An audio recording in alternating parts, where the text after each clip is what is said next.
सभी सखियों, सहेलियों और सखाओं को रेडियो सखी ममता सिंह का नमस्कार। आरती जी, आपको भी हमारा नमस्कार। ममता जी, आपको और सभी सखियों को, सभी सहेलियों को, सभी सखाओं को आरती श्रीवास्तव का नमस्कार। ये बताइए आरती कि अभी ये मोबाइल में लगातार बैठी आप क्या कर रही थी? बहुत देर से देख रही हूँ, उसी में लगी हुई है, कुछ देख रही जी, मैं मोबाइल में थोड़े से मैसेज देख रही थी, थोड़े से कमेंट्स देख रही थी, ये सब चीजें कुछ न कुछ वैसे भी मोबाइल हाथ में रहता है तो कुछ न कुछ हम देखते ही रहते हैं। सखी सहेली शुरू होने में अभी चंद मिनट बाकी हैं, चंद सेकंड बाकी हैं, तब तक मोबाइल देख लेते हैं ना, ऐसा। बिल्कुल ऐसा। ये अमूमन सबके साथ होता है। कई बार तो ऐसा होता है कि दूध उबलने को रखा है और लगता है कि बस थोड़ा से मैसेजेस चेक कर लेते हैं और दूध उबल के गिर जाता है। बिल्कुल ऐसे और होता है। घर से निकल रहे होते हैं कि मोबाइल देखते देखते घर की चाबी भूल जाते हैं, जाने कितनी चीजें भूल जाते हैं मोबाइल की वजह से। तो ये जो मोबाइल है ना, हमारे लिए बहुत सुविधा का कारण भी है, लेकिन एक सिरदर्द भी हो गया है। और खास तौर से घर में जब सब सदस्यों के हाथ में एक एक मोबाइल होता है तो आधी बात लोग सुनते हैं, आधी बात नहीं सुनते हैं। खासतौर से बच्चे, आप एक बात को 2 बार 3 बार कहते हैं तो फिर थोड़ी देर में वो पूछते हैं कि अरे आपने क्या कहा था। हाँ, आप बोलते रहेंगे, आप सारी बात कह चुके होंगे, लेकिन उन्हें कुछ समझ में नहीं आता है और फिर थोड़ी बात कहेंगे, अच्छा क्या कहा था आपने, क्या कह रहे थे आप? तो कैसा होता है, बहुत गुस्सा आता है। बहुत तो गुस्सा आता ये है। जो मोबाइल है ना, निश्चित रूप से दूरियां कम कर दी है। बहुत ही इससे फायदा है कि लोग बहुत जल्द एक दूसरे से कनेक्ट हो जाते हैं, बात कर लेते हैं। जहां हम कई महीनों सालों नहीं मिलने जा पाते हैं तो मोबाइल के जरिए एक रिश्ता बन जाता है। लेकिन ये रिश्ता जो भीतर की भावनाएं हैं, जज्बात है, वो कहीं ना कहीं छीन रहा है। बिल्कुल। और आज हम इस मुद्दे पर बात करेंगे कि मोबाइल छीन रहा इंसान की भावनाएं। तो आप बताइए, मतलब श्रोताओं से हमारी गुजारिश है कि वो बताएं अपने अनुभव, उनके क्या अनुभव हैं। जी, और आज हम घूमने जाएंगे, यानी पर्यटन पे जाएंगे। आज हम सिरुमलई, जो कि तमिलनाडु में है, बहुत ही सुंदर सी जगह है, उसके बारे में हम बात करेंगे। और हमारे श्रोता अगर यहाँ गए हैं घूमने तमिलनाडु, तो वो वहाँ के बारे में बताएं कि कौन सी जगह उन्होंने देखी है। जी, और हम बात करेंगे, आज विशेष दिन भी है जिसमें विश्व सफाई दिवस है, तो हम उस पर कुछ बात करेंगे। और अंतर्राष्ट्रीय विश्वविद्यालय खेल दिवस भी है आज। तो खेल तो वैसे ही एकदम फिटनेस के लिए सबसे ज्यादा जरूरी होता है, और जब भी विद्यालयों से जुड़ जाता है तब तो और ही अच्छा हो जाता है। चलिए, बच्चों को आसानी से स्कूल के अंदर ही ये सब व्यायाम वगैरह हो जाते हैं, तो इसके बारे में हम बात करेंगे। आज है विश्व अल्जाइमर दिवस भी है आज। तो इस बीमारी की जो चीजें हैं, जो कितनी परेशानी होती है, और या फिर जो भी संयुक्त राष्ट्र ने इसके लिए किया, उसके बारे में हम बात करेंगे। आरती, तकलीफें बहुत होती है। अल्जाइमर के जो मरीज हैं वो जब घर में होते हैं तो पूरा घर तनावग्रस्त होता है, क्योंकि वो मरीज घर से निकलते हैं, कब कहाँ चले जाएंगे उनका कोई ठिकाना नहीं होता है। कहीं एक रेस्टोरेंट में बैठते हैं, कभी कहीं बाग में जाके बैठ जाते हैं, मोबाइल नहीं उठाते हैं, मोबाइल कहीं छोड़ देते हैं, फिर घर का रास्ता उन्हें नहीं याद होता है। तो ये जो लक्षण है बहुत सारे प्रॉब्लम्स पैदा करते हैं। तो हमारी क्या जिम्मेदारी होती है, परिवार वालों की क्या जिम्मेदारी होती है जब कोई घर में अल्जाइमर का मरीज है, तो आप क्या कुछ उसके लिए सहायता कर सकते हैं? ये जिम्मेदारी पूरे परिवार की हो जाती है और अड़ोसियों पड़ोसियों की भी। बिल्कुल। और अड़ोसियों पड़ोसियों को आसपास के दुकान में बता के रखना चाहिए कि फला व्यक्ति अल्जाइमर का मरीज है, अगर कहीं दिखे तो जरूर बताएं, क्योंकि नहीं तो बहुत मुश्किल पड़ जाती है। जी, और आज हम बात करेंगे अंतर्राष्ट्रीय शांति दिवस भी है आज, तो उसके बारे में हम कुछ चर्चा करेंगे। और भूल जाने की बात देखा, भूल गई। ऐसी होता है, हम भूलने की बात भी भूल जाते हैं। याद की बात तो बात ही अलग है, भूलने की बात कैसे भूल जाते हैं। तो क्या कुछ भूले पिछले दिनों, मतलब कौन सी ऐसी बात भूल गए, कौन सी ऐसी घटना भूल गए जिसको भूलने के बाद बहुत गुस्सा आया खुद के ऊपर और दूसरों को भी गुस्सा आया, दूसरों की डांट भी खानी पड़ी। खास तौर से परिवार में माँ की, पत्नी की डांट, या फिर अगर महिला है तो उन्हें किसकी डांट खानी पड़ी। तो ये भूलने वाली समस्या आजकल बहुत ज्यादा बढ़ रही है, उसके कारण भी मोबाइल के इर्द गिर्द घूमती है ये बात भी। बहरहाल, अब एक गाना सुनते हैं। अब हम श्रोताओं से कहते हैं कि जरा टिप्पणी जाकर विविध भारती के फेसबुक पेज पर लिखें, साझा करें, और हम गाना सुनवाते हैं। बढ़ावा देता है जो संघर्ष को कम करने में मदद करते हैं। और सशस्त्र संघर्ष से लेकर ध्रुवीकरण और सामाजिक अन्याय तक बढ़ती वैश्विक चुनौतियों के साथ शांति के लिए प्रयास करना आज के समय की बहुत जरूरी है, क्योंकि शांति हम सबकी जिंदगी में हो तो जिंदगी अच्छी होती है, बिल्कुल लंबे समय तक जीवन चलता है। बिल्कुल, वैसे भी क्योंकि युद्ध जो होता है ना वो किसी के भी लिए अच्छा नहीं होता है, क्योंकि जो वहाँ पे रहते हैं नागरिक होते हैं, देशों के नागरिक होते हैं, उनके लिए भी पूरा सब तबाही मच जाती है। तो बेहतर होगा हम शांति की तरफ बढ़े। और अब एक गाने की ओर बढ़ते हैं। जी, सूरज की रचना थी, सचिन देव बर्मन का संगीत था, और आरती आप भूलिए मत की श्रोताओं की टिप्पणियां भी आ रही हैं। मुझे याद है, आपको याद है। ये तो हम याद दिला रहे हैं कि भूलने की बातों पर हमारे श्रोताओं को अपनी बातें याद करनी है, और भूलने वाली बात विविध भारती के फेसबुक पेज पर टाइप करनी है, साझा करनी है। फिलहाल एक श्रोता ने लिखा है कि विश्व सफाई दिवस सफाई के महत्व को ध्यान में रखते हुए मनाया जाता है कि हम सब अपने आसपास की जगह को साफ सुथरा रखें, अपने घर अपनी गली को साफ सुथरा रखें, और ये बहुत ज़रूरी है कि सच में हम सबको ऐसा करना चाहिए, दूसरों को भी इसके लिए प्रेरित करना चाहिए। जी, तो पहले तो खुद करें, उसके बाद दूसरों को प्रेरित करें। बिल्कुल। और एक और श्रोता है जो लिखते हैं कि विश्व स्वच्छता दिवस कोई एक निश्चित दिन नहीं है, बल्कि ये विभिन्न प्रकार की स्वच्छता पर केंद्रित अलग अलग दिन है। विश्व सफाई दिवस का उद्देश्य समाज के सभी वर्गों को सफाई कार्यों में भाग लेने के लिए प्रेरित करके कुप्रबंधित अपशिष्ट संकट के बारे में जागरूकता को बढ़ाना है। व्यक्तियों, सरकारों, निगमों और संगठनों सभी को सफाई अभियानों में भाग लेने और कुप्रबंधित अपशिष्ट से निपटने के समाधान खोजने के लिए प्रोत्साहित किया जाता है। आरती, आपने कभी गौर किया है कि यहाँ घर के रास्ते में, सड़क पर जब भी देखो तो कोई बाइक चला रहा है और फोन पर बात कर रहा है, कोई पैदल चलते हुए फोन पर बात कर रहा है, कोई खड़ा होकर दुनिया से बेखबर फोन पर लगा हुआ है, कोई सामान खरीदते हुए फोन पर बात कर रहा है। और इस भीड़ में जो बच्चे हैं, बूढ़े हैं, महिला, पुरुष, किसी का कोई भी वर्ग हो, वो हर कोई मोबाइल पे लगा हुआ है और ईयरफोन लगाकर बातें कर रहे हैं। तो जो ईयर प्लग और ईयरफोन लगाते हैं ये और हानिकारक है, क्योंकि आप सड़क पर ईयरफोन लगा के बात करते हुए चले जा रहे हैं, आपको पीछे से गाड़ियों की हॉर्न नहीं सुनाई पड़ती है, बाइक या कार या बस जो भी आ रही है, तेज रफ्तार में अगर कोई पीछे से आए और आपने हॉर्न नहीं सुना तो फिर बहुत बड़ा हादसा हो सकता है। और तो और मैंने देखा है कि लोग चलते चलते मोबाइल में मैसेज भी टाइप करते हैं। हाँ, ये तो गजब का यही दृश्य होता है। और मैंने तो देखा है कि रास्ते में जब मैं जाती हूँ, यहाँ से घर की तरफ जाऊँ या घर से आऊँ, तो रास्ते में जितने भी लोग दिखते हैं वो सब के सब मोबाइल हाथ में ले हुए होते हैं, चाहे बच्चे, बूढ़े हो, लड़कियां हो और लेडी, कोई भी हो, सब मोबाइल ले बात कर रहा है, कोई उसमें मैसेज कर रहा है, कोई कहीं बैठ के मोबाइल में लगा हुआ है। तो सब ऐसा लगता है कि रोबोट चल रहे हैं। और तो और लोग सड़क पार करते हुए मोबाइल पे बात कर रहे होते हैं और मैसेज टाइप कर रहे हैं। एक हमारा निजी अनुभव भी है कि हम गाड़ी से जा रहे थे और हमारी ही गाड़ी के सामने से एक महिला ने क्रॉस किया और बाकायदा मैसेज टाइप करते हुए, और एकदम से ब्रेक लगाना पड़ा, क्योंकि लगता है ना कि ये जो भी है साथ में पार हो जाएगा या फिर रुक जाएगा, लेकिन वो महिला न तो रुकी और न ही उसने मोबाइल पे विराम दिया। फिर मैंने कांच नीचे करके डाउन किया, हमने कहा अपनी चिंता नहीं कर रही हो तो कम से कम अपने माता पिता की, परिवार की चिंता तो करो। और क्या? सड़क पार करते हुए अपने मोबाइल को छोड़ नहीं पा रही हो, इतना कौन सा अर्जेंट मैसेज है? अगर इतना अर्जेंट है तो किनारे खड़ी होकर मैसेज टाइप कर लो।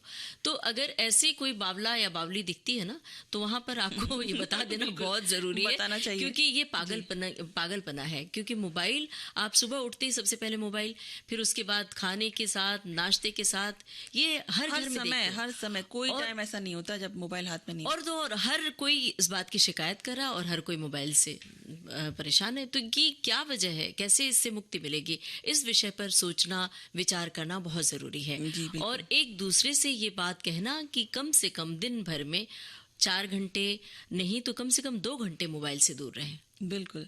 और मतलब जबकि मोबाइल फ़ोन जैसे साधनों का आविष्कार जो हुआ था वो अपनों को करीब लाने के लिए हुआ था, और लेकिन इसके इस्तेमाल में नासमझी की वजह से रिश्तों में दूरियां बढ़ने लगी हैं। शायद यही कारण है कि संबंधों की सहजता बनाए रखने के लिए ऐसी टेक्नोलॉजी से थोड़ी दूरी बनाना बहुत ज़रूरी महसूस किया जा रहा है।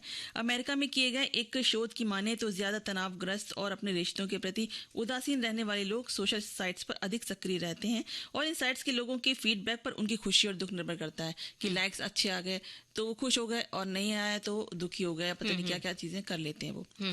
और आरती, कई बार हमने ये भी नोटिस किया है कि रिश्तों में दरार आ रही है मोबाइल की वजह से। लोगों का गुस्सा बढ़ रहा है, झगड़े बढ़ रहे हैं, लोगों के बीच मन में दूरियां, मोबाइल के जरिए वो दूरी कम भी हो रही है, लेकिन जो मन की दूरी है वो बढ़ रही है।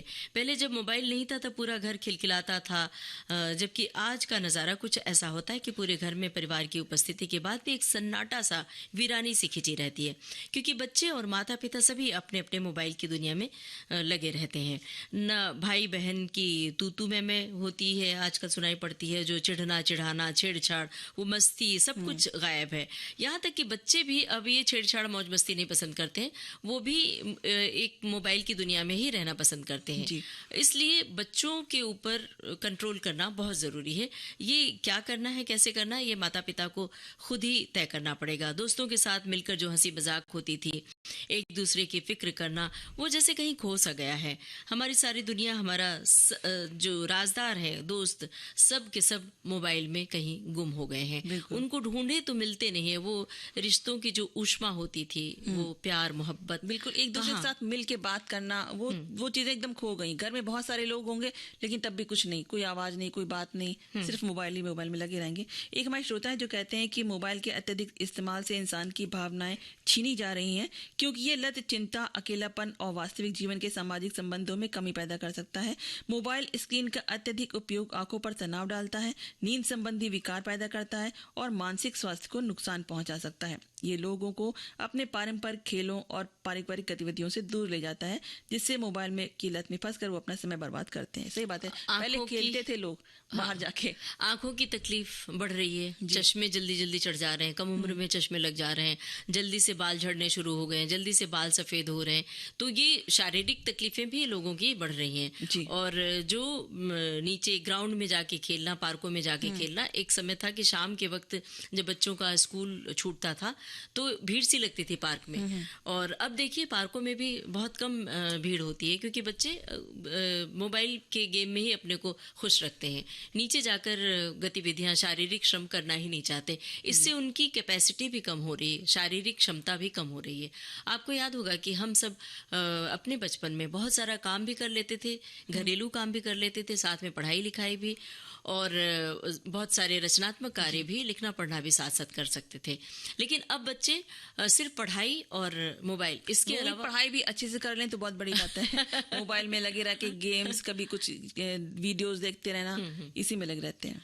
तो अब एक गाना सुनते हैं, फिर हम श्रोताओं की टिप्पणियां भी उन तक पहुंचाते हैं।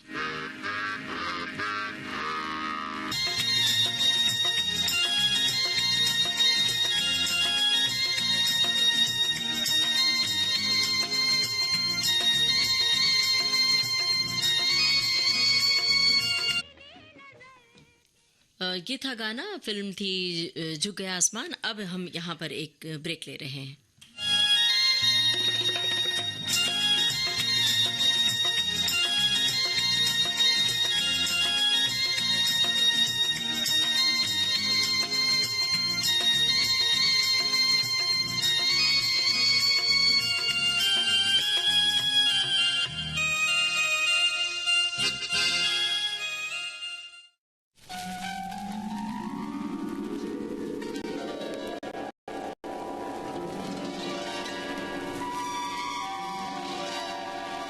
भारती से इस समय आप सुन रहे हैं कार्यक्रम सखी सहेली, और हम बातें कर रहे थे मोबाइल की। आरती, मोबाइल के बारे में हम बातें कर रहे थे कि मोबाइल अभी फ़ायदे के साथ साथ कैसा नुकसानदेह हो गया है। एक श्रोता की टिप्पणी है, लिखा है कि ज़्यादा मोबाइल चलाने से आंखों में तनाव, धुंधलापन, सिर दर्द, गर्दन और पीठ दर्द जैसी शारीरिक समस्याएं हो सकती हैं। साथ ही नींद न आना, चिड़चिड़ापन और ध्यान केंद्रित करने में परेशानी जैसी मानसिक स्वास्थ्य समस्याएं भी हो सकती हैं। इसके अलावा शारीरिक गतिविधि कम होने से वजन भी बढ़ सकता है। और एक श्रोता और हैं जो कहते हैं कि मोबाइल का बढ़ता इस्तेमाल इंसान की भावनाओं और सामाजिक रिश्तों को नकारात्मक रूप से प्रभावित कर रहा है। ये लत चिंता, अवसाद और हीन भावना पैदा कर रही है। लोग अक्सर सोशल मीडिया पर किसी दूर रहने या किसी डिजिटल संपर्क से वंचित न रहने के डर से भी प्रभावित होते हैं और खाली समय में परिवार से बातचीत करने के बजाय मोबाइल में देखते रहते हैं। और एक हमारी सखी हैं जिन्होंने लिखा है कि मोबाइल ने अभिव्यक्ति का एक सुंदर संसार तो खोला, लेकिन बहुत सारे जोखिम के साथ। बहुत सारे मनोवैज्ञानिक बीमारी की तरह मोबाइल सिंड्रोम को पकड़ पाना आसान नहीं है। इंसान जो मन में आ रहा झट से आकर मोबाइल में उड़ेल दिया। अब तक अपने मन की भावना को कहने में हम अपने सबसे अच्छे मित्र के कांधे पर सर रखते थे, मगर अब ये मोबाइल दोस्त को रिप्लेस करने की छद्म भूमिका निभा रहा है। ये भागते दौड़ते जीवन का एक सिरा है जहां भावनाएं शून्य हैं। यहाँ सब कहने की आजादी है, आपके सब कुछ कहने दिखाने की आजादी ने बहुत से लोग तो निराशा के नशे में पहुंच जाते हैं। यहाँ एक सैलाब है, एक कोलाहल बिखरा हुआ जो रोज सुबह हाथ पकड़कर खींच ले जाता है दूर एक आभासी संसार में। ये मन के उबाल का ठिया है जहाँ सब अपनी अपनी भावना को दर्शाने में लगे हुए हैं। सचमुच हम सबके मन की भावना इन्होंने लिख दी है। कई बार तो ये जो आभासी दुनिया के साथ लोग मोबाइल से कनेक्ट हो जाते हैं, होता क्या है कि आप जिनसे मुलाकात भी नहीं हुई, जिनसे मिले भी नहीं, उनसे भी आपने एक रिश्ता कायम कर लिया मोबाइल के जरिए और बहुत इंटीमेट आत्मीय कन्वर्सेशन कर लेते हैं मोबाइल के माध्यम से, या फिर मिल भी लिए, 2-4 मुलाकात भी हो गई। इससे आपको ये एहसास ही नहीं होता है कि इस मोबाइल के जरिए जो 1-1 घंटे, आधे घंटे अनजान रिश्तों में बंधे हैं, तो जो आपके असली रिश्ते हैं, खाटी रिश्ते हैं, माता पिता का, भाई बहन का, पति पत्नी का, माँ बेटे का, वो रिश्ता कहीं दूर हो रहा है, दूर होता चला जाता है, उसमें कहीं दरार आ रही है। तो ये जो मोबाइल है, मोबाइल का इस्तेमाल काम के लिए करें, न कि किसी नुकसान के तहत करें। बिल्कुल, हर समय मोबाइल में मत लगे रहें, अपने रिश्तों की तरफ, अपनी बाकी चीज़ें जो हैं, ज़रूरी चीज़ें, उनकी तरफ ध्यान दीजिए तो बेहतर होगा। और एक हमारे श्रोता हैं जो लिखते हैं कि परिवार में सदस्य अक्सर एक साथ होते हुए भी अपने फ़ोन में व्यस्त रहते हैं, जिससे भावनात्मक जुड़ाव कम हो जाता है। ये ध्यान रखना ज़रूरी है कि मोबाइल फ़ोन एक उपकरण है और इसका उपयोग कैसे किया जाता है यह व्यक्ति पर निर्भर करता है। इसके सकारात्मक पहलू भी हैं और नकारात्मक भी। अब एक गाना सुने जी। चलने का इरादा है? जी, अब घूमने का इरादा है। तो हम आज चलेंगे सिरुमलाई, तमिलनाडु। तो सिरुमलाई अपने हरे भरे परिवेश, विविध प्रकार के पौधों और जानवरों और सुहावने मौसम के लिए जाना जाता है। ये एक घना वन क्षेत्र है। पलानी पहाड़ियों से घिरा हुआ सिरुमलाई समुद्र तल से 1600 मीटर ऊपर है और इसकी पहाड़ियों पर 18 हेयर पिन बैंड यानी कि कैंची मोड़ है। संकरी सड़कों से ऊपर चढ़ते हुए पन्ने जैसे हरे रंग के चाय के बागान, घने जंगल और सुंदर झरनों की एक श्रृंखला सी दिखाई देती है। क्या बात है भाई, ये तो बाकायदा आपने दृश्य खींच दिया वहाँ का। और सिरुमलाई में कुल्लूर, संडई और सुरुली बहुत ही मनमोहक झरने हैं। मतलब जब झरने देखने जाते, झरने के पास जाते हैं तो बस दिल क्या करता है कि वहाँ बैठे खूब मौज मस्ती करें, लेकिन जब भी झरने के आसपास जाए तो थोड़ी सावधानी बरतें। हम हमेशा ये कहते हैं कि जो सेल्फी का जमाना है, सेल्फी लें तो वहाँ हमेशा सावधानी से, क्योंकि कई बार क्या होता है झरनों में काई जमी होती है पत्थरों पर, जहाँ पर पानी नहीं होता और पैर फिसलता है तो बड़े बड़े हादसे हो जाते हैं। सिरुमलाई में औषधीय पौधों की प्रचुरता इसकी बहुत बड़ी खासियत है, जिसका इस्तेमाल सिरुमलाई के लोग सदियों से करते चले आ रहे हैं। सिरुमलाई अपनी सुंदरता, हरियाली के अलावा ट्रैकिंग के लिए मशहूर है। रॉक क्लाइंबिंग जैसी साहसिक गतिविधियों के लिए भी जाना जाता है। और मुथिरा पूजा झरने, करियार बांध और सिद्धार गुफाएं वहाँ बड़ी ही सुंदर लगती हैं, जो लोकप्रिय भी हैं। जी, और सिरुमलाई में कई लंबी पैदल यात्रा के रास्ते हैं। ये रास्ते चाय के बागानों, जंगलों और झरनों के बीच से गुजरते हुए बहुत ही सुंदर दृश्यों से भरे हुए हैं। यहाँ कई पक्षियों की प्रजातियां देखी जा सकती हैं, जिनमें से कुछ प्रमुख हैं Indian blue robin, white bellied treepie और मालाबार व्हिस्लिंग थ्रश। सिरुमलाई में कई मंदिर और ऐतिहासिक खंडर हैं। सबसे लोकप्रिय मंदिरों में से एक है श्री सुब्रमण्यम स्वामी मंदिर। भगवान मुरुगन को समर्पित ये मंदिर अपनी शानदार वास्तुकला के लिए प्रसिद्ध है। और ये जगह यहाँ के समृद्ध खंडहरों के लिए भी जाना जाता है। ऐतिहासिक खंडहर, यहाँ हम संजीवनी हिल्स जा सकते हैं, जिसका अपना पौराणिक इतिहास है। कहते हैं कि जब हनुमान जी संजीवनी बूटी के लिए पूरा पहाड़ी ले रहे थे तो उस पहाड़ी का एक हिस्सा यहीं गिरा था, जिसकी वजह से इसका नाम संजीवनी हिल्स पड़ा। इसके अलावा सिरुमलाई पहाड़ियाँ साथियार नदी का उद्गम स्थल है। साथ ही प्रसिद्ध अगस्त्य ऋषि के नाम पर अगस्त्यपुरम तिरुमलाई पहाड़ियों से घिरा हुआ है, और जो कि ऐतिहासिक काल से इसके बारे में लोग जानकारियां देते हैं। बिल्कुल, और इस क्षेत्र में जड़ी बूटियां प्रचुर मात्रा में, तो हम जानते ही हैं। इसके अलावा यहाँ निगरानी बुर्ज पर जा सकते हैं, यहाँ से मनमोहक दृश्यों का आनंद लिया जा सकता है। इसके अलावा 1000 एकड़ में फैला हुआ खाडिंगे स्टेट सिरुमलई पहाड़ियों से एक अलग समूह में स्थित है। इसमें 3 नदियां बहती हैं, जिनमें 2 पूरे साल तक पानी से भरी रहती हैं। लगभग 20 से 30,000 एकड़ आरक्षित वन से घिरे इस स्टेट में वनस्पतियों और जीवों, विशेष रूप से औषधीय पौधों की प्राकृतिक संपदा है। इस स्टेट का मुख्य उद्देश्य पश्चिमी घाट की जैव विविधता का संरक्षण करना और बड़े पैमाने पर वनों की कटाई को रोकना है। इसके अलावा सेल्वी कोयल पॉइंट पर जाकर शाम के समय आप डिंडीगुल और चिन्नमलई शहर का खूबसूरत नजारा भी देख सकते हैं। और ये भी बता दें कि सिरुमलई की सबसे ऊंची पहाड़ी सिल्वर दिल है, जो अगस्त्यपुरम में है, जो कि धूप पड़ने पर चांदी की तरह चमकती है, जगमगाती है। इस पर 500 साल पुराना एक शिवलिंग है, जो बड़ा ही लोकप्रिय है। इसके अलावा अन्नाई वेलंकन्नी चर्च है, जहां सितंबर में Our Lady of Good Health का उत्सव भी मनाया जाता है यहाँ, जिसमें शामिल आप हो सकते हैं। इसके अलावा हम यहाँ रहकर यहाँ के लोगों, संस्कृति, रहन सहन के बारे में जान सकते हैं। साथ ही पारंपरिक तमिल भोजन का भी आनंद ले सकते हैं, जो अपने लाजवाब स्वाद के लिए, मसालों के लिए प्रसिद्ध है। अब एक गाना सुनते हैं। ये आज 18 सितंबर है और 20 सितंबर को अंतर्राष्ट्रीय विश्वविद्यालय खेल दिवस है। और ये दिवस क्यों मनाया जाता है? क्योंकि लोगों का ध्यान खेल पर ज्यादा जाए। देखा जाए तो खेल का जीवन में वही महत्व है जो शरीर और मन को स्वस्थ रखने के लिए व्यायाम का होता है। खेल की अपनी एक सार्वभौमिक भाषा भी होती है, जिसे सभी उम्र के लोग साझा कर सकते हैं, चाहे उनकी राष्ट्रीयता, संस्कृति या सामाजिक आर्थिक स्थिति कुछ भी क्यों न हो, लेकिन हर कोई खेल में हिस्सा ले सकता है। बिल्कुल, और व्यायाम आपको अलग से करने की जरूरत ही नहीं पड़ेगी अगर आप खेल को अपना लेंगे अपने जीवन में। तो खेल को अपनाइए और बाहर खेलने पे ध्यान दीजिए, ना कि आप मोबाइल लेके उसके अंदर आप गेम खेलें उसके मतलब नहीं उसका। तो आप बाहर जाइए और खेलिए। और इसमें कोई जरूरी नहीं कि आप सोचें कि नहीं अब हम इतने बड़े हो गए, हम क्या नहीं, सब खेलते हैं। और जितना आप खेलेंगे, जितना फिटनेस आपकी बनी रहेगी और आपको उतना ही आपकी सेहत भी अच्छी रहेगी। और इस दिवस विशेष का उद्देश्य है विश्वविद्यालयों में खेल के महत्व को दर्शाना और उस पर ध्यान केंद्रित करना। खेल शिक्षा को सुदृढ़ और विकसित करने के लिए जिम्मेदारी लेने के लिए भी की अहम भूमिका निभाती है। मतलब आज का ये जो दिवस हम मना रहे हैं, हर साल 20 सितंबर का दिन अंतर्राष्ट्रीय विश्वविद्यालय खेल दिवस के रूप में मनाया जाता है, जिससे विश्वविद्यालयों के माध्यम से खेल को बढ़ावा दिया जा सके।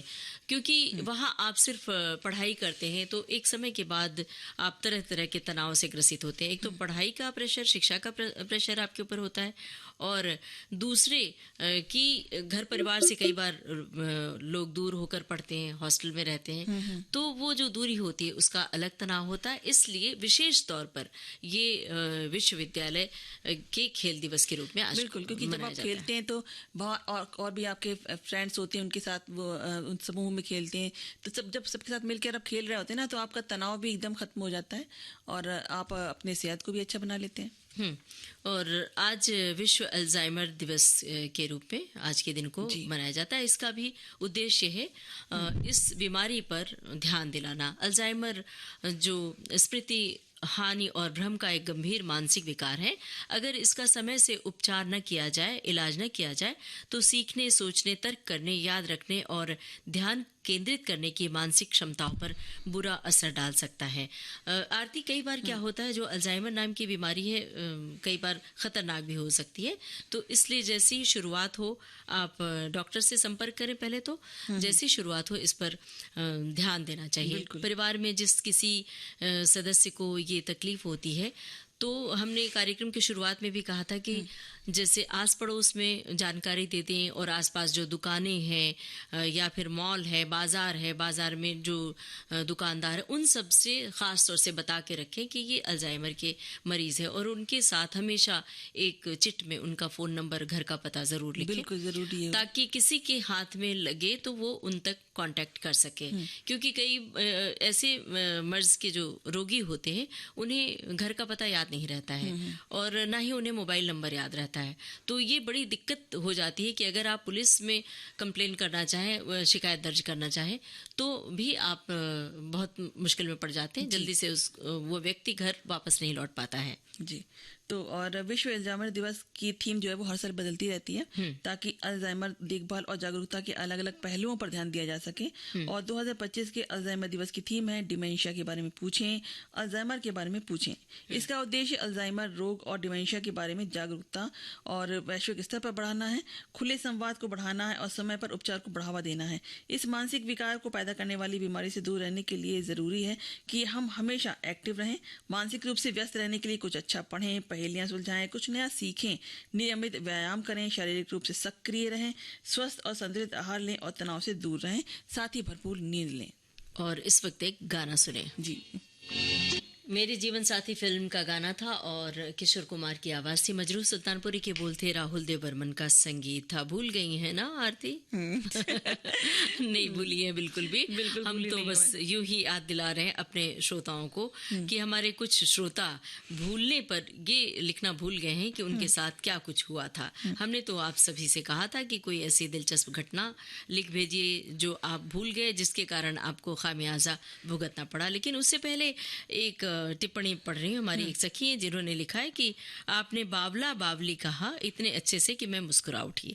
अक्सर मैं बावले स्कूटर या बाइक चलाते लोग ये बावले स्कूटर या बाइक चलाते हैं और गर्दन में मोबाइल फंसा कर बातें करते चले जाते हैं। क्या उनको क्या कहना चाहिए? उन्हें भी बावला ही कहना चाहिए। क्योंकि उन्हें ये होश नहीं रहता कि गर्दन के पास मोबाइल फंसा के जब बात करेंगे तो एक तो गर्दन की तकलीफ हो जाएगी, दर्द होने लगेगा और स्पॉन्डिलाइटिस की तकलीफ हो जाएगी, दूसरे एक्सीडेंट के चांस बहुत ज्यादा हो जाएंगे। और रही बात भूलने की, तो एक श्रोता ने लिखा है कि अगर भूलने की प्रॉब्लम से बचना है तो रेडियो पर विविध भारती और आकाशवाणी के प्रोग्राम्स जरूर सुने, सुकून मिलता है। हाँ, अगर सफर में है तो मोबाइल पर न्यूज ऑन AIR ऐप पर सुने विविध भारती। जी। और एक हमारे श्रोता हैं जो कहते हैं कि मुझे भुलक्कड़ी नहीं अच्छी, इस भुलक्कड़ी से मैं परेशान हो जाती हूँ। मैंने एक सलवार कमीज सिलने बुटीक में डाला था, अब मुझे याद नहीं कि उसकी ओढ़नी बुटीक वाले के पास ही है या मैं अपने साथ घर ले आई थी। वो कहती है मेरे पास नहीं है और मैंने भी सभी जगह ढूंढ लिया, मुझे भी नहीं मिली ओढ़नी। अब मैं वो सलवार सूट घर में मैंने उसको निकाल लिया घर में पहनने के लिए, क्योंकि इस बात को मैं 3-4 महीने होने को आ गया। मतलब तो वो भूल ही गई है कि वो ओढ़नी दी थी या कहाँ दी थी। अगर कभी घर की सफाई करेंगे पूरी तब हो सकता है निकल आए कहीं ना कहीं। मतलब अगर कोई इस तरह से भूले कि बाइक की चाबी बाइक में लगी रहती है और लोग चाबी ढूंढ रहे होते हैं, कार में चाबी लगा के चाबी ढूंढ रहे होते हैं, और तो और चश्मा आंख पे चढ़ा हुआ है और लोग चश्मा ढूंढ रहे होते हैं कि चश्मा कहाँ गया। तो ये जो भूलने की लत है, आदत है, इसमें क्या कहेंगे? हमारे एक श्रोता लिख रहे हैं कि भुलक्कड़ी अच्छी नहीं है पर बात सही है, लेकिन उम्र बढ़ने के साथ भूल जाने की आदत भी बढ़ती जाती है। अगर कोई एक विषय पर बात हो रही है तो कोई व्यक्ति अपनी बात छेड़ दे तब पहले वाली बात दिमाग से गायब हो जाती है। अगर एक विचार दिमाग में चल रहा है तो कोई बीच में अपनी बात कहने लगे तब हमारे दिमाग में चल रहा विचार पंछी उड़ जाता है। ये कई बार कंसंट्रेशन की कमी से भी होता है कि हम कहीं पर एक बात को संकेंद्रण नहीं कर पाते हैं तो भी वो बात भूल जाती है। बिल्कुल। क्योंकि जब हम माइक पर बोल रहे होते हैं उस समय भी हमें एक साथ कई विचारों को मथ रहे होते हैं, तो हम नहीं भूलते क्योंकि हमें पता है कि माइक पर हमें कितना और क्या क्या बोलना है ना। तो जब आपको ये पता है कि आपको कितना फोकस करना किस बात पर, तो वो बात कभी नहीं भूलते। जैसे बहुत लोग बहुत सारी जानकारियों की बातें नहीं भूलते हैं, उनके भीतर एक डेटा बिल्कुल फिट होता है कि कौन से सन में क्या हुआ, ऐतिहासिक घटनाएं नहीं भूलते हैं, फिल्म कौन सी फिल्म कब रिलीज हुई, किस फिल्म के गीतकार, संगीतकार, गायक, कलाकार सब पता होता है, लेकिन वो बहुत सारी घरेलू बातें भूल जाते हैं। तो ये इसके मतलब यही होता है कि आप किस बात को ज्यादा फोकस कर रहे हैं। हाँ, बिल्कुल। और एक हमारे श्रोता है जो कहते हैं कि भुलक्कड़ी नहीं अच्छी, ये बात सही है, लेकिन उम्र बढ़ने के साथ भूल जाने की आदत भी बढ़ती जाती है। ये तो हमने श्रोताओं तक पहुंचा दी है टिप्पणी। अगली टिप्पणी पढ़िए, क्या लिखा है? तो ये कहते हैं कि मुझे कुछ भुलक्कड़ी है भाई, भुलक्कड़ी तो बहुत ही अच्छी बात है। अगर हमेशा पहले जैसे सब कुछ याद रहे तो हम पागल ही हो जाएं। पहले लोगों को अपने 3-4 जन्मों की बातें याद रहा करती थी, जानकारी याद रहा करती थी। लेकिन ये अब तो अरे भाई, अब तो अभी का रखा हुआ चश्मा भी भूल जाते हैं और उसे इधर उधर देखने में लगे रहते हैं। और जब कोई बताता है कि आप उसे अपने माथे पर लगाए हुए हैं तो अपना माथा पीट लेते हैं। अरे भाई, ये भुलक्कड़ी एक मतलब बीमारी की तरह है। लेकिन देखिए, बीमारी एक अलग चीज़ है और भुलक्कड़ी कई बार लापरवाही से भी मिलती है। क्योंकि जब हम बहुत ज़्यादा लापरवाही करते हैं, कोई सामान रख दिया कहीं भी, जैसे अपने कोई ज़रूरी सामान है, उनको हमें एक जगह संभाल के रखना चाहिए। अगर वो चीज़ नहीं करी तो फिर हम उस सामान को ढूंढते ही रहेंगे। तो ये लापरवाही वाली चीज है, भुलक्कड़ी है। ये अब बीमारी वाली नहीं है। जैसे हमने कहीं बाहर जाना है, तो जैसे मेरी एक सखी के साथ हुआ, तो उसने जल्दी जल्दी अपना सामान पैक कर लिया और मेकअप बॉक्स रखना भूल गई। फिर बाद में उसने वहां पे नया खरीदना पड़ा। तो ये भुलक्कड़ी ये आप अपनी बात तो नहीं कह रही ना या कहीं और। तो ये बहुत होता है कि आजकल जब मोबाइल के बारे में भी हमने चर्चा की, तो इसका जिम्मेदार बहुत सारा मोबाइल भी होता है। और ये बारिश के मौसम में छाता भूलने की आदत लोगों की होती है। हर मौसम में, बारिश के मौसम में कई छाते खरीदे जाते हैं और कहीं के कहीं रख के चले आते हैं। और लोग रास्ता भूल जाते हैं कि जाना कहीं और है, चले कहीं और जाते हैं। तो ये जो भूलने की समस्या है, इसकी वजह क्या है ये तो चिकित्सक ही बता सकते हैं। लेकिन आजकल भूलने की समस्या बढ़ रही है। हमारे एक श्रोता ने लिखा है कि हमें याददाश्त के लिए बादाम दूध की पोषकता का प्रयोग करना चाहिए, जिससे स्मरण शक्ति बढ़ती है। हाँ, एकाग्रता से भी स्मृति बढ़ती है। भूलने से कई चीज या बात भूलना हमारे चरित्र को ही खराब करती है। अच्छा स्मृति वाला जीनियस हो सकता है। हमारे आसपास ऐसे बहुत सारे लोग हैं जो भूल जाते हैं या फिर उसे टाल देते हैं। ये जो इन्होंने बात लिखी है जीनियस होने की बात, इससे ये नहीं तय कर सकते कि कोई बहुत टैलेंटेड लोग हैं, बहुत प्रतिभाशाली हैं और दिमाग से बहुत शार्प होते हैं, लेकिन उन्हें भूलने की बहुत बीमारी ज्यादा होती है। यहाँ तक कि हमारे बहुत बड़े बड़े वैज्ञानिक जो विज्ञान के क्षेत्र में जिन्होंने बहुत सारे शोध किए, लेकिन वो भूलने के लिए मशहूर, बहुत बड़े बड़े क्रिकेटर हैं और वो भूल जाते हैं। ये एक उदाहरण भी कहा जाता है कि जो बहुत ज्यादा भूलता, अरे वो तो साइंटिस्ट है। तो लेकिन अब हमें नहीं भूलना है कि घड़ी क्या कह रही है।